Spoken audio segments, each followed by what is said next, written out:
Welcome to LEMiMA 2013 conference. My name is Natalija Milosevic and this is Djurić. We are the students from Lincoln University in Belgrade. We gather here to inform you about the special way of negotiation, not only in the business world, but also in everyday life. We need you to realize what kind of world we live in today. It is very important to be as open to knowledge as you possibly can. We have a lifetime to learn. In this case, we have to try and learn from the best and also be ready and able for the rapid adoption. Navigation can be seen as a kind of relationship or communication between two sides trying to establish an agreement to solve a problem or reach a common goal. For example, a manager is always a negotiation, and in order to be a successful manager, you have to be a successful negotiation. It is very important to know and distinguish the basic elements of negotiation and relationship. This is a subject of negotiation, bargaining structures, the causes of the negotiation, and you have to have a will and a communication. In most cases, negotiation is seen as a choice between two options, goals and relationships. We believe it's possible to reach a goal and in the same time preserve a good relation. At work, family, and colleges by profession, negotiation is much more than just achieving a goal. It is also when negotiation tries to maintain a good working atmosphere enough to produce an acceptable solution for both sides and still maintain a good future relationship. When we negotiate, we are always in dilemma whether to do everything we want at all costs and reach a goal, or remain in good conditions with other parties. We have two types of negotiation: positional bargaining and interest-based bargaining. Positional bargaining is all about making a solution that is acceptable to all parties that are involved in that argument. So it's very clear to this argument that is based on arguments, demands, and solutions that are in the position form. This is all about maximizing positive results in your goal and doing it at all costs. This type of negotiation must successful in situations where the problem occurs only once or when the negotiating parties have nearly equal strength. On the other hand, we have interest-based bargaining that is a method which is characterized by an efficient and peaceful agreement, which means paying attention to both mutual interests, needs, and goals.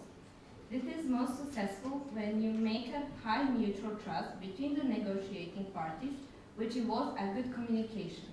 The result of this type of negotiation is an efficient and satisfaction of both parties, so making an impression that both have successfully completed the negotiation and in the same time that both parties finish as winners.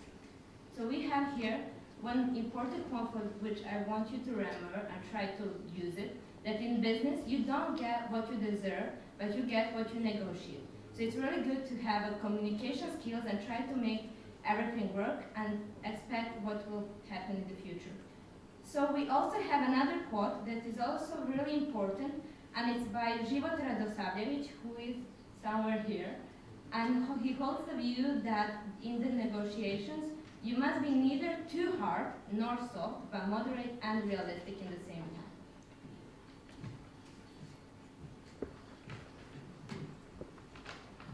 Good morning, everyone.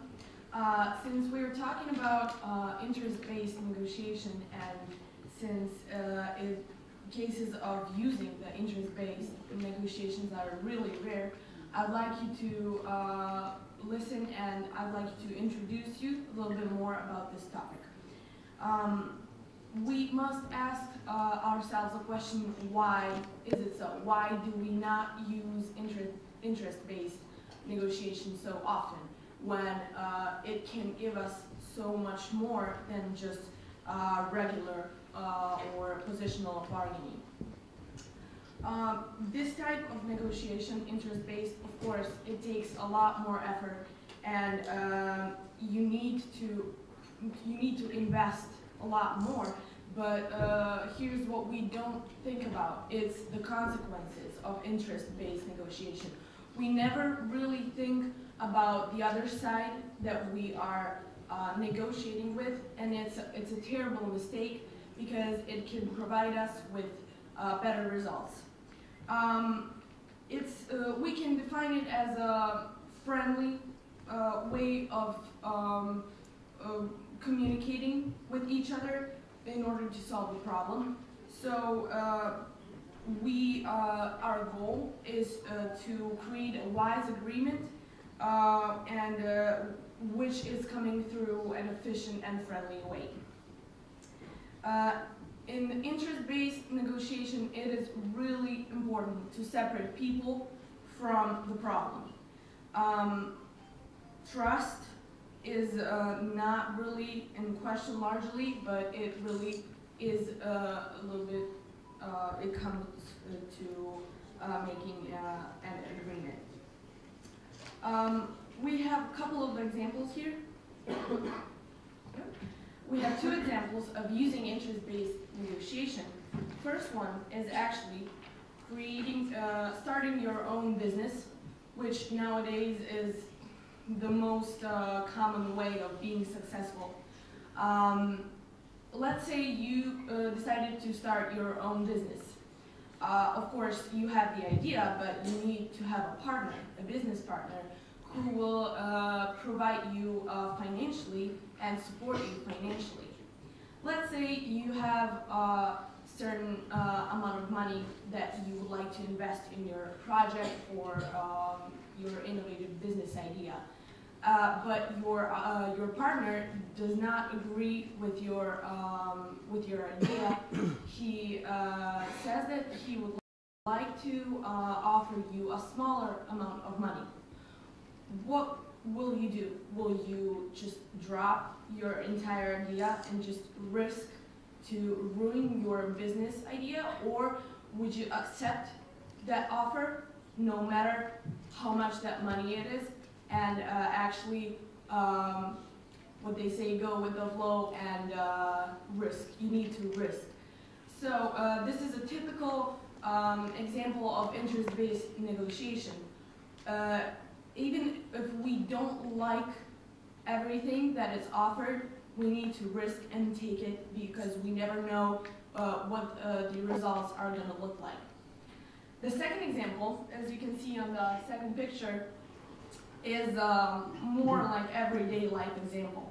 Let's say we decided to go out with a friend and we're in the mood for like a jazz music, but our friend unfortunately is more in the mood for rock music. Do we insist to be like we said we wanted to be? Do we insist to go to a jazz bar? Well, we can do that, but then we risk of probably having that tension between us and our friend. Why don't we find a negotiated way to solve the problem? This is a tiny problem, but it can be applied to bigger problems in business world. So why don't we propose to our friend, say, okay, let's do it like this. Tonight we're gonna go out and we're gonna listen to your music, rock music, and next weekend we're gonna go out and listen to my music.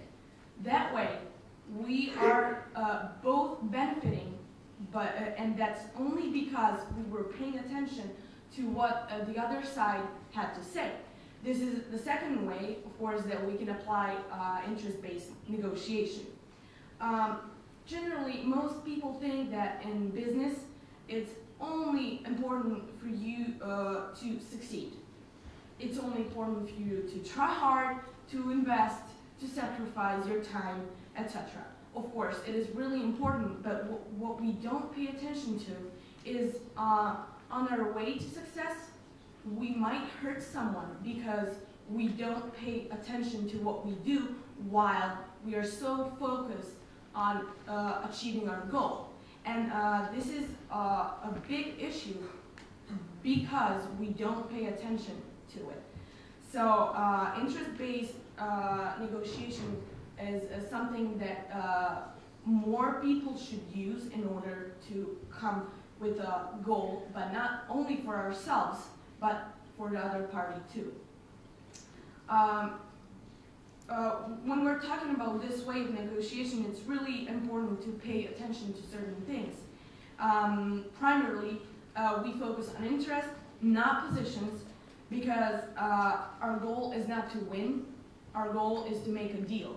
Our goal is for us and our partner, our negotiator, to benefit. We both need to benefit from it. So we are not in a competition. We're not supposed to win anything. We're supposed to negotiate. We're supposed to create a deal. It is important to recognize the interests of the other as part of the problem and try to find a solution for both sides.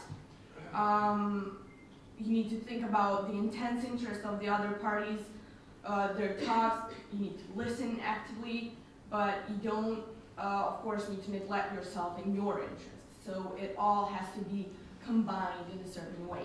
Because all of these reasons, interest is subject to negotiation and education at many major universities such as Harvard, Georgetown, and now here in Lincoln University in Belgrade.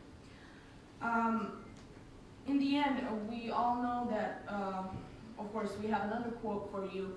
It's, be the change you want to see in the world. You can't expect constantly from all other people to change and just sit back and whine. You have to do something. You have to get up and say, I don't like this. I will do everything that is in my power to change it. That's another characteristic of interest-based negotiation, actually. As we all know, our country, Serbia, faces some difficult decisions. And when we talk about business area, we think that interest-based negotiation could be applied and could be a kind of solution for many of our problems.